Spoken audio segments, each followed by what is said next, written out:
Hello and welcome back to another episode of Who's This Guy? The only show on YouTube where we play games and talk about them. On today's episode, what happens when you take Need for Speed Shift, make it again, but turn some lights off? That's right, it's time to take a look at the sequel to the most controversial game in the Need for Speed series. No, not that one, or that one, or that one. Gosh, it's almost like they reinvent this series every 2 years in a desperate attempt to chase the market. Yeah, Need for Speed Shift was chasing that sim race and money, and I liked it a lot. It's weird and doesn't really play like a sim, but it's chaotic and fast and fun as hell. So what about the sequel? Where does this story go? Where do our main characters end up? Let's find out together today as we look at Shift 2 Unleashed.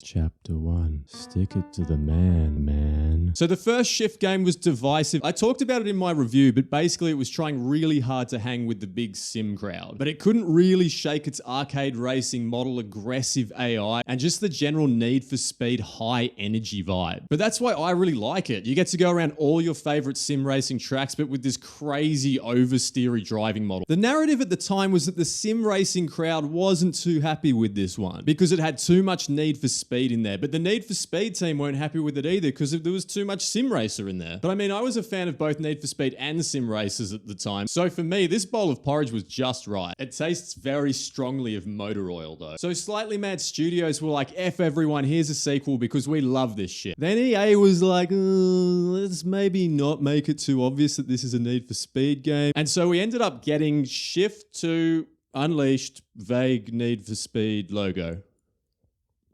And the good news is that if you love the first game, this is pretty much that same thing all over again. Chapter 2. Wait, I'm me? So Shift 2 is about as sequel-y as sequels get. I think if you threw these races back into the first game and just ignored the slightly modified UI, I really don't think you'd notice a difference. These cars handle identically as far as I can tell. If you're a handling expert, first of all, good for you. Second of all, can you let me know if these cars drive any differently from game 1 to 2? The oversteer is back in full force, and that little nose squiggle I mentioned that they have in the first game returns here as well. Also back for another spin are corner and track mastery and race objectives, and man, I love this stuff. Just like in the first game, if you're way up front or way behind, you've still got corners to master, XP to earn, objectives to hit, you've always got something to do. And all this stuff ties directly into leveling up, earning cars, earning cash, unlocking tracks, more tiers of racing. Slightly Mad Studios really nailed racing game progression with this series, in my opinion. At first, I was a little disappointed that there wasn't a bigger leap here graphically, but ultimately the first game looks really great anyway, shonky frame rate aside. No change on that front. Oh my god, don't drive through the smoke. And Shift 2, I think, looks about as good as the first one did. However, this game did make me remember how much aliasing was a problem during the Xbox 360 and PS3 era.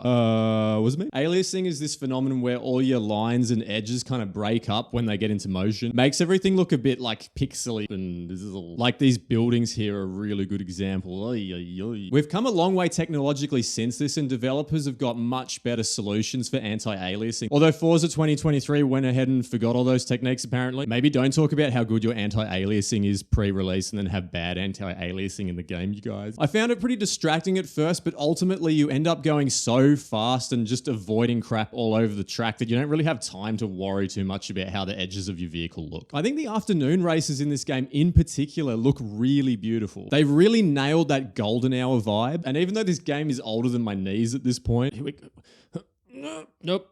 We'll just stay here. There are still moments where you'll turn a corner into the afternoon sunshine and go, oh, and then crash into a wall because you got distracted for a split second. Speaking of crashing, Chapter 3, Crash Into Me by the Dave Matthews Band. The chaos is back from the first game, everyone. So if you're like me and you love the scary, visceral, intense driving from the first game, you will be a happy little camper with many broken bones and concussions in Shift 2. The collisions feel even more intense this time around, with shit flying all over the track and broken vehicles just hanging out on the track waiting to ruin your race on the next lap around. Kaboom. The corresponding damage is great. Panels crumple, lights blow out, hoods will freak out and bail if they get too terrified of your psychotic driving. Like, I don't like it. I don't like this. I'm out. The enormous crashes in this game remind me a little bit of the feeling you get from Burnout, in that you go, yeah, my race is totally busted now, but man, it was fun watching my hopes and dreams crumble. Though sometimes the crash physics get a little weird.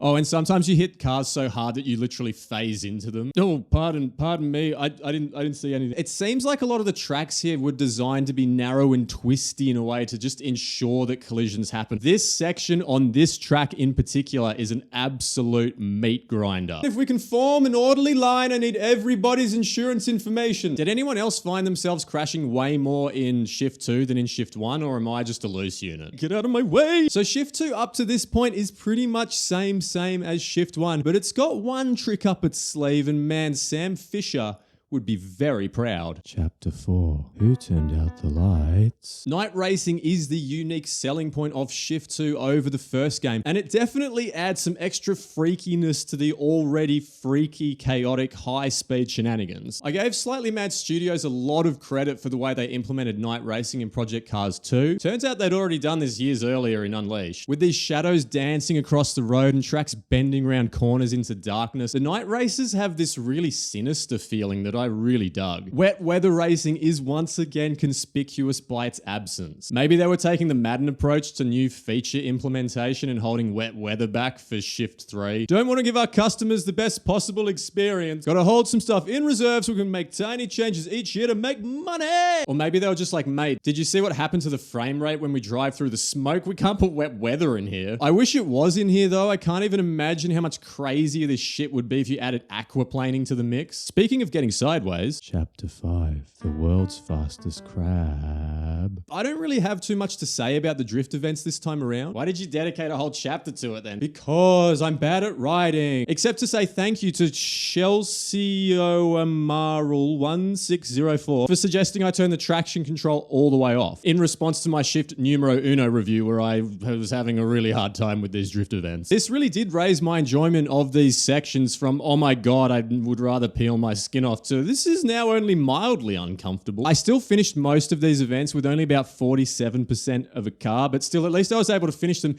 and even get a few wins. So thank you, friend. Here's a cupcake. I already ate some of it. It's not real either. Thanks. Chapter 6. Why do I feel weird? Shift 2 has the same gameplay, the same general career structure, the same violent crashes, and they've added some night racing, but something feels a bit off to me. I'm not sure what it is, but I found myself enjoying this game less than the first. Is it these menus? They're pretty bare bones compared to the original. Don't get me wrong, the actual main menu is awesome, but the career menu where you'll be spending most of your time has been seriously pared back from the first game's shiny, flashy career hub. It could be that the smoke and dust effects have been pared back as well. So even though the AI is just as aggressive and just as prone to locking brakes, flying off track, causing chaos, you're not really getting the same visual feedback this time around. It could be the nagging feeling as well that Shift 2 looks really identical to the first game visually. I'm guessing because publisher EA only gave them a year and a half between the release of the first game and the second one. Thanks EA, as always, you're the best. Or it could be those very broy FMV segments with real race car drivers saying things like, that was some sick driving out there, bro. I much prefer my British man from the first game being like, watch for the green, ease into the first corner. Whatever it is, as much as I enjoy playing Shift 2, there's just something about it that feels smaller than the first game to me. I'm not sure why. Does anyone know what I mean? Let me know below. Ultimately though, I still think this is a really fun racing game. Again, this is not a sim. The physics are too nuts, everything is too exaggerated, but that's exactly what makes this series so weird and special for me. I really would have loved for EA to give Slightly Mad Studios more time on this one, to really beef this thing up with some wet weather, some more tracks, maybe a slicker career menu if I'm being really nitpicky. But hey, if you're coming to this for more Need for Speed Shift, that's exactly what you're gonna get. Just don't expect to be pleasantly surprised. As I said earlier, this is about as sequel-y as sequels get. I am curious though if there's anyone out there who really loves the first game and doesn't like the second game, or vice versa. Let me know if you fall into one of those camps. Slightly Mad Studios would go on from here to make the Project Cars games, which are wildly different in that they, actually control like sim races. The third game in the Project Cars series was apparently meant to be a spiritual spiritual successor to Need for Speed Shift, and you can see it in the track and corner mastery. But given that the Shift games are about as visceral as racing games get, and Project Cars 3 feels like you're pushing your car along the track with a very, very, very long stick, this ain't it. At least we've still got these to go back to whenever we want to have a really fun, freaky, oversteery, fast as hell, enjoyable, depending on who you are, racing experience. Thanks, Need for Speed, for constantly trying to reinvent yourself so we could get these games. Shine on, you crazy motherfucker.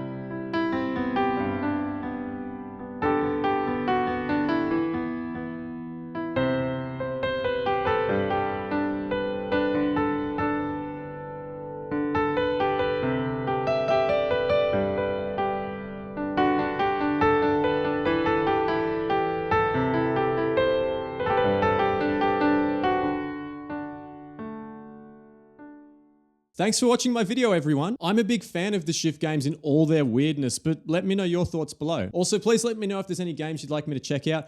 This video in particular was actually inspired a lot by the comments section. There was a lot of people that wanted to see this one. So if there's anything that you yourself would like to see, throw it down below and I'll have a look at it for you. If you've enjoyed this video on